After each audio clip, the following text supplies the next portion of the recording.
Hello বন্ধুরা, আজকের সকালটা ৮টা থেকে শুরু করছি। আর সকালবেলা কিন্তু চা ছাড়া সকালটা অসম্পূর্ণ থেকে যায়। তাই জন্য চায়ের সাথে তোমাদের সবাইকে গুড মর্নিং। তো আজকের দিনটা কিন্তু খুবই সুন্দর একটা ওয়েদার নিয়ে শুরু হচ্ছে। আর সকালবেলা কিন্তু বেশ একটা মৃদু হাওয়া দিচ্ছিল আর ভালোও লাগছিল। কিন্তু সকালবেলা আমি চা করে ফার্স্টে চা খাবো না, কারণ সবার ফার্স্টে চা করে আমি আমার শ্বশুরমশাই যিনি সকালবেলা উঠে যায় ওনাকে দিয়ে আসি। তারপর আমাদের চাটা রেখে দিয়ে আমি বিছনাটা তুলে নেব। আর আমার না সব কিছু করে কাজ টাজ বিছনা টিছনা তুলে যদি চা খাওয়া যায় শান্তি করে বসে, সেটার আমার বেশিই ভালো লাগে। তো সেই জন্য আমি বিছনাটা তুলে নিলাম, নিয়ে তারপরে সমস্ত বালিশগুলোকে রোদে দিয়ে তারপরে খেয়ে নেব ওষুধ। তো এখানে দেখো, কালকে ভাত করে রেখেছিলাম, আজকে আমাদের শীতলা মার পুজো আছে পাড়ায়, তাই আজকে শীতল পান্তা খেতে হয়। এরপর আমি জল দিয়ে দিলাম, ব্যাস এটা ঢেকে রেখে দেবো। আর ঘরে চলে এসেছি, ঘরে গিয়ে দেখি যে আমার থাইরয়েডের ওষুধটা কিন্তু খাওয়া বাকি ছিল, সেই জন্য আমি থাইরয়েডের ওষুধটা নিয়ে নিলাম। তোমরা ভাবতেই পারো যে আমি এই গরমে কেন কাঁথা গায়ে দিই, কারণ আমার হাজব্যান্ড রাত্রেবেলা শোয়ার সময় এসি চালায়, তার জন্যই আমার কাঁথাটা কিন্তু লাগে। চলো এখন ওষুধটা খাওয়া যাক, তারপর আস্তে আস্তে অন্য কাজে যাওয়া যাবে। তার আগে তোমাদের দেখিয়ে দিই সকালবেলা রৌদ্রটা। একটু বেলা হতে না হতেই এমন তুখর রোদ চলে এলো, ভাবিনি যে আজকে কিন্তু এরকম রোদ হবে। ভেবেছি আজকে একটু মেঘলাই থাকবে, দেখো দরজা ভেদ করে ভেতরে ঢুকে এসছে রোদ। তো চলো এবার পাশের ঘরে না বেশ কিছু জামা কাপড় আছে, সেগুলোকে রোদে মেলতে হবে। যখন রোদ উঠেই গেছে তাহলে জামা কাপড়গুলো ঘরে রেখে লাভ কি। আর এখনও ঠাকুমার পুজো হয়নি, ঠাকুর ঘরে একদম ফাঁকা, মানে ঠাকুমা এখনো ঢোকেনি, নিশ্চয়ই স্নান করছেন। তো এই যে এদিকে আমার হাজব্যান্ডের জামা ইস্ত্রি করেছিলাম, একটা কিছু নাইটি পেতে, কারণ খুব অসুবিধা হয় নিচে ডিরেক্টলি ইস্ত্রি করলে নোংরাটা উঠে আসে নিচে।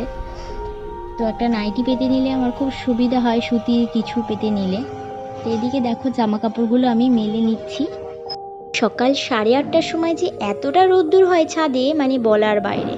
জানি না কবে বৃষ্টি হবে। এরপর আমি ভালো করে মুখ টুক ধুয়ে নিচ্ছি, আর মুখে একটু ফেস ওয়াশও করে নিচ্ছি, কারণ ঘুম থেকে উঠেই একটা তেলাক্ত ভাব হয়ে থাকে মুখে, যা অস্বস্তি হয় কি বলবো। তো এরপর আমি বসবো চা খেতে।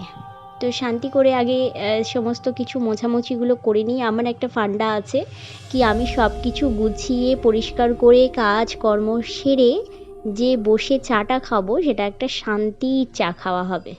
তাই জন্য সমস্ত কাজ ফেলে যদি আমি চাটা খাই না, আমার মাথায় টেনশন থাকে, ওটা করতে হবে, এটা করতে হবে, তাড়াতাড়ি খেতে হবে। আর সব কিছু করে নিলে কি হয় দেখবে, তোমাদের মধ্যেও হয়তো এটা হয়ে থাকে, তারপরে যদি খেতে বসো বা চা খেতে বসো, মনে হয় এই টাইমটা শুধু আমি নিজেকে দিলাম। তো চাটা খেয়ে নিলাম, আর চাটা খেয়ে মনে হলো এনার্জি এলো। তো এরপর আবার যাব বাজারে, কারণ আমাদের ইষ্টবিধির টাকা দিতে হবে একটা বাড়িতে। তো সেই জন্য তাড়াতাড়ি চা খেয়ে নিচ্ছি, ঠাকুমা পুজো দিয়ে ওপরে আসলেই ঠাকুমাকে চা দিয়ে দেবো, তারপরে চলে যাব বাজারে। তো চলে গেছি, ইষ্টবিধির টাকাও দেওয়া হয়ে গেছে, এবার বাড়ি ফিরবো। আর দেখতেই পাচ্ছ আমার চোখ মুখের কি অবস্থা, প্রচণ্ড পরিমাণে ঘেমে গেছি, আর তেমন রৌদ্রুর বাইরে মানে কালো ঝলসে গেছি। যাই হোক, বাজারটা দেখতেই পাচ্ছ, বাজারের মধ্যে দিয়ে আমি যাচ্ছি। আর ফাইনালি এসেও গেছি, এসে দেখি আমাদের কাজের বউ বাসন মেজে দিয়ে গেছে, ঘর টর সব মুছে দিয়ে গেছে, আমার হাজব্যান্ডও চলে এসছে। তো চলো আজকের মেনুটা দেখিয়ে দিই। এই যে পান্তা ভাত জল দিয়ে রেখেছি, আর আমি বাড়িতে এসেই সঙ্গে সঙ্গে লেবু পেঁয়াজ লঙ্কাগুলো সব কেটে কুটে নিলাম, কারণ হাজব্যান্ড এসে গেছে, স্নান হয়ে গেছে, এক্ষুনি খাবে।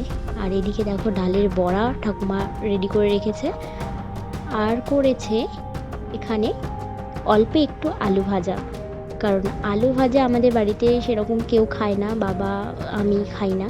তো চলো খেয়ে দিয়ে আবার আসছি। বিকেলবেলা চলে এসেছি মার কাছে, আর মার কাছে এসে দেখো চা নিয়ে বসেছি, আর চাও খাচ্ছে, দেখছি মা পড়াশুনো করছে। আমার মা পড়াশুনো করতে ভালোবাসে, সেই জন্য দেখো যেই টাইমটা ফাঁকা পায় পড়াশুনো করছে। তো আজকের ব্লগটা এইটুকুনি, আবার চলে আসবো কালকে একটা ব্লগ নিয়ে। তো ততক্ষণ তোমরা ভালো থেকো, সুস্থ থেকো, টাটা।